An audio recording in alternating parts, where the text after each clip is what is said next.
Hey everybody, how's it going? This is Eden Mabon of lightcycleastrology.com. Today we are taking a look at a big change for Mercury.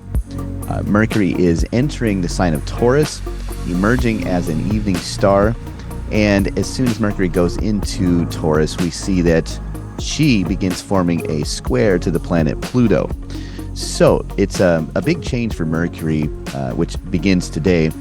And we're going to get into that and talk about some of the symbolism for that astrologically, and maybe even get into a little mythology, because there's a very interesting connection with what Mercury is doing right now as she enters a new sign of springtime, but also has this interesting connection with the god of the underworld. So as some of you may remember, that is essentially the ancient myth of Persephone, that is all about the springtime goddess, or the maiden, having picked the narcissus flower, getting tricked by Zeus and Hades, and then enters upon the underworld, which was a very big myth in the ancient world. There were cults set up to this myth. So we're going to get into just a little bit of that, and I'm going to give you some themes to watch for this particular ingress of Mercury into the sign of Taurus, making that square to Pluto. That is what we are going to talk about today. So before we get into it, please like and share on the video if you like the content. That really helps the algorithm. And also, you can hit the notification bell so you don't miss any content. And if you are ever interested in a personalized reading from me, you can go to my website, lightcycleastrology.com. Send me a message and I'll be happy to reply. Okay, so before baby wakes up and begins crying, let's go ahead and pull up the real-time clock here and take a look at the chart. All right, so here we are. It is Monday, April the 3rd. So we're in a new month now. And by right around noon or 1 p.m. Eastern time today on Monday, Mercury is going to enter Taurus. And this is a really big moment for Mercury, because Mercury is making some significant transitions at this point. One, of course, because Mercury is now entering a new sign. Two, because Mercury and Pluto are in this square aspect to one another as that happens. But also there is a more beautiful thing that is showing up right now, where we see the emergence of Mercury as an evening star. How do you see that in the chart? Well, you'll notice that, actually, let me just go forward by hours here. Okay, so you'll notice how, so all I'm doing is moving the chart forward by a few hours. And of course, here is the 7th house. This is the house of the sunset, right? This is the place where the descendant degree is somewhere in this house. Actually, let me put it in the chart. Okay, let's put the descendant into the chart so this example makes sense for everybody. All right, so there is the descendant. So watch this, guys. See how here's this DS. That is representing the horizon line in the west. And you'll notice that the sun is now below the horizon in the 7th house. Here's Mercury just above the horizon. So we could even go, we could even go a few minutes more. So check this out. So one thing that is happening right now is you'll notice that here is the sun below the descendant. This is the moment where we get the sunset, right? This is if you were looking out in the west, you see the sun hit the horizon. If you have a horizontal view that's clear and you can watch the sunset, the sun goes down below. But look at, here is Mercury above the sun. So this is a time where you could look up and see Mercury once again in the sky just after sunset. Now, you can't always see Mercury, because Mercury, a lot of the time, is very, very near to the sun. Either Mercury is catching up to the sun and, is being lost in the sunrise light of the sun, or Mercury is too close to the sun and hasn't moved far enough away from the sun in its orbit and will be lost in the light of sunset. So whenever planets, and particularly Mercury, gets within a certain range, either before or after the sun, that's when we lose visibility of Mercury in terms of Mercury's starlight. That was really significant in the ancient world, because it represented this concept, first of all, how whatever is happening in the heavens above us has some connection to what happens down here on Earth, in the mortal sphere. So there is this divine connection that we have. So peoples would look up and notice, planets moving in and out of visibility, that could represent that whatever that planet had a connection to, archetypally speaking. So, for instance, Mercury had this connection with the exchange of money, technology, communications, the exchange of ideas, that whole mental realm that Mercury is associated with. Things like architecture and medicine, lawyers and law, legal kinds of things, writing, all of these mercurial types of things that are getting at Mercury having this connection to archetypal things that are moving quickly back and forth, going in and out of the underworld, as it were. This whole archetypal realm that Mercury was associated with was seen to either move in and out of visibility as they looked up and were able to either see the star in the morning or in the evening, or they looked in the morning and evening and were not able to see the starlight because it's too close to the sun. So that whole realm of visibility, philosophically speaking, was very, very interesting to me. It's one of the most beautiful things I think that we could study in astrology. But now is the moment where you'll notice that the sun and Mercury are about 15 degrees, within that 15 degree to 18 degree separation. So here's 14 for the sun, and it's about another 15 degrees away from Mercury, maybe 16. So this is right around the time where Mercury has enough distance. He has traveled far enough ahead in his orbit to become visible as an evening star. So not only do we see Mercury emerging, the light of his star coming back into visibility, but we also see that evening star status gives him kind of like this, almost like a sex change, right? Or a gender change, where as an evening star, Mercury is more connected to the realm of the feminine or the nighttime or the social sphere. When Mercury is a morning star, it's thought of that Mercury has more of a solar kind of connection that is maybe associated with the masculine or daytime energies. So we get this, first of all, we get Mercury just emerging. So that is going to represent that mercurial things are now becoming visible. Second of all, Mercury is emerging in this feminine or nighttime kind of form. And that is just a big change for Mercury just in and of itself. So we see those changes happen, as the year goes on quite frequently, but this is a moment where we do see that. So what does that mean from an astrological standpoint? It's things like this. Let's say when Mercury was invisible, let's say there was like a deal that was made, like a backroom deal. It's invisible, it's private, it's written down, but somehow not all parties are made aware. That's just it's more of like a cloak and dagger kind of example, but imagine that something is invisible that's on paper, something written down, and now maybe certain parties discover the paper fortuitously just shows up on a desk and you read something. So this could have any number of connections. Like, how about like seeing somebody's text message pop up on their phone and all of a sudden you see that it's something you didn't know about, or having a communication come through that you've been waiting on, These are ways in which you see mercurial kinds of things emerging into awareness or visibility at this time. But also they're somehow innately connected to that feminine sphere, which is really, really fascinating. This is doubly so because Mercury is emerging as an evening star. So she's connected to that more social feminine dynamic. Mercury's also ingressed into a sign that is ruled by Venus and is said to be a nighttime or feminine sign. So we have this double feminized Mercury at this point. I just think that is so cool. It's just so fascinating how Mercury was a very fluid god and changed back and forth, So that's a few things that are really different about Mercury. Of course, Mercury has moved out of this very fiery, masculine kind of springtime energy. And so that's a big change. But also, we are seeing, of course, that Mercury enters Taurus in formation with a square to Pluto. And right now, because Pluto is at the very beginning degrees of Aquarius, any planets that move into fixed signs, So Taurus, Leo, Scorpio, or of course Aquarius are going to either form a square or an opposition to Pluto.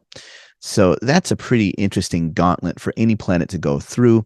It's like Pluto is pulling things from the depths of that archetype out as planets enter these signs that have these aspectual squares or oppositions to Pluto. So that being said, when does this transit last until? It's right around Wednesday. So it's just a couple of days. So the most intense part is really right now until about Wednesday, April the 5th, where we see here is Mercury at about 3 degrees, almost 4 degrees. And of course, from the traditional range of engagement that ancient astrologers were usually practicing with, we're looking at 3 degrees before an aspect and 3 degrees after an aspect. So Pluto's at 0, Mercury's at 3. Mercury's separating from that aspect by about Wednesday, you could say. Okay, well, let's get into some of the themes to watch for now. This archetypal energy forming around us over just the next couple of days here until Wednesday when it's at its most potent. I have a few themes to watch for. So theme number 1, I'm calling digging feminine gold up from the depths. I really like this one because Mercury enters Taurus and immediately forms that square with Pluto. And Taurus is a springtime energy. This immediately drew me to the mythology of Persephone, where, I wish I had time to get into this mythology more. I recommend going to John Solo's YouTube channel and searching for the messed up origins of Persephone, if you want to know more. But in my very, very quick and short investigation of this mythology, this very interesting connection that the springtime goddess has with the god of the underworld, and how right now Mercury is moving into a springtime goddess sign, the sign that is ruled over by Venus. There's this instant connection with Mercury emerging as an evening star, or like more of a feminine nighttime star, moving into a feminine Venusian sign, and immediately has that connection with Pluto. Really just drew me to this Persephone myth. So what I got from this, and I'm by no means, I only looked at this very, very quickly to try to understand what this could portend, astrologically. But from my very quick understanding, people wonder if the mythology is getting at a few different things here. First of all, the mythology is about how the ancient Greeks explained the changeover of seasons from springtime or out of springtime into winter, or out of winter into springtime, where this deity is essentially tricked into being kidnapped by the god of the underworld and made his wife. So Hades and Zeus form this plot for Persephone to become Hades' wife. And the way that they do this is that she's out there picking springtime flowers. There's one flower in particular called Narcissus, which is just almost gives you like the clue right there. It's something Narcissus. It's something about personal empowerment, right? Or thinking about oneself. But anyway, she picks this beautiful flower that's in the spring, and the ground opens up. She falls down. Then she becomes Hades' wife. And a deal is eventually struck where she's released for some time every year back into, the upper world. And that is when springtime is flourishing. And a part of the year she is kept, down in the underworld, and she becomes the goddess of the underworld. And that is the time of year where, of course, things are dead above and we're moving through fall or winter. The interesting thing about this myth, though, is that people speculate as to what this myth is getting at philosophically. And one particular viewpoint is that we're talking about the patriarchy that happened in the ancient world, where, of course, women were sort of forced into marriage. But another viewpoint of this mythology is that, and one that I personally find more interesting, is that we're talking about the empowerment of young women, or a young woman moving into her own, where people are saying, no, she picked the flower of her own free will to move along her own fate, moving towards womanhood. It symbolizes that she picks the flower, loses virginity, and then moves forward into her own destiny as a woman. So becoming almost like empowered as a woman. So this really connects right now to the theme of digging feminine gold up from the depths, not only because we're talking about Mercury moving into a stabilized springtime sign where we see abundance welling up all around us, but there's also this empowerment that says, there's great feminine power right now that we can dig or mine from the depths. And I think that that has a connection to the god of the underworld, Pluto. Just in general, I think we could watch for ways in which there are very powerful transformations that have this feminine characteristic that is ready to be brought up from the depths that empower and give us a sense of moving forward in terms of following our destiny. I definitely think that that is a really positive example that we could see over the next couple of days in terms of a theme. Okay, theme number 2 is emerging future ideals. Now, just from the standpoint of Mercury and Pluto forming into a square with one another, and how Aquarius, where Pluto is at right now, is a sign that deals with that sort of look towards the future, the ideas that are coming next. And also Taurus is a sign that is very much about following the rising of the light that is very prominent at that time. So you get the sense that both Taurus and Aquarius share this way in which they are ambitiously looking ahead towards the future.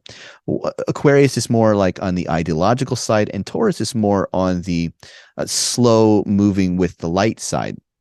But in any case, very interestingly enough, this part of the zodiac that Mercury is now entering, this very first few degrees of Taurus, is very near where we're going to have an annular solar eclipse coming on later in the month. So for me, I just intuitively feel like this entrance of Mercury into the beginning degrees of Taurus, forming that square with Pluto, I feel like it has some connection to the eclipse that is coming. So I think that I would watch for ways in which there just seem to be ideas that emerge right now from out of the shadows, or from out of the recesses, or from the depths of Pluto, or however you want to imagine that. There could be something that is emerging right now that gives you an image of what is coming, or what the eclipse may be signifying as we get further down the road into the month of April here. So I would just watch for any messages or omens that sort of appear right now that could connect later on down the road. So that's theme number 2. Okay, theme number 3 is tricks, power, and beauty. I'm simply just taking some of the archetypal blendings of Mercury as a trickster god, Pluto, of course, as a god of the underworld, very connected to primal power, and Mercury moving into a Venus-ruled sign, of course, being connected to the archetype of beauty.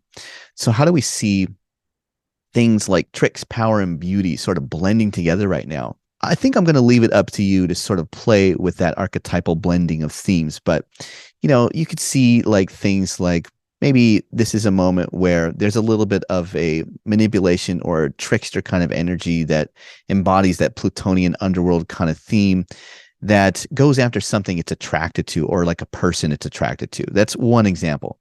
But I think you could play with it in a number of different ways to see how tricks, power, and beauty might blend together and sort of show up in certain ways right now. Okay, theme number 4 is dark, beautiful thoughts.